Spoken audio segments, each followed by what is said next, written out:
ایک شام جب سورج درختوں کے پیچھے ڈوب رہا تھا، انوف جنگل میں چل رہا تھا کہ اچانک اس کی جیب میں رکھی سنہری چابی پہلے سے کہیں زیادہ چمکنے لگی۔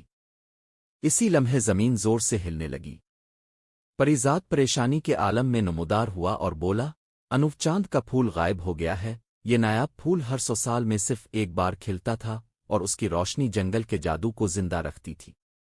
اس کے بغیر درخت مرجھا جاتے اور جانور اپنی بولنے کی صلاحیت کھو دیتے۔ چابی کی چمک کی رہنمائی میں انوف ایک خفیہ راستے پر چلتا ہوا جنگل کے کنارے ایک تاریک غار تک پہنچا۔ اندر اس نے چاند کے پھول کو ایک شیشے کے پنجرے میں قید پایا، جس کی نگرانی ایک سائے جیسے لومڑی کر رہی تھی۔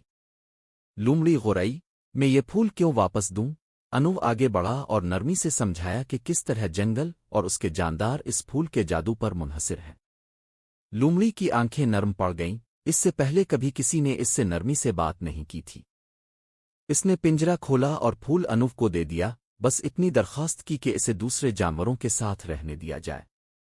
انوف نے حامی بھر لی اور دونوں نے مل کر چاند کے پھول کو اس کی جگہ واپس رکھ دیا۔ اس رات جنگل چاندنی میں پہلے سے کہیں زیادہ جگمگایا اور لومڑی انوف کی سب سے وفادار دوست بن گئی۔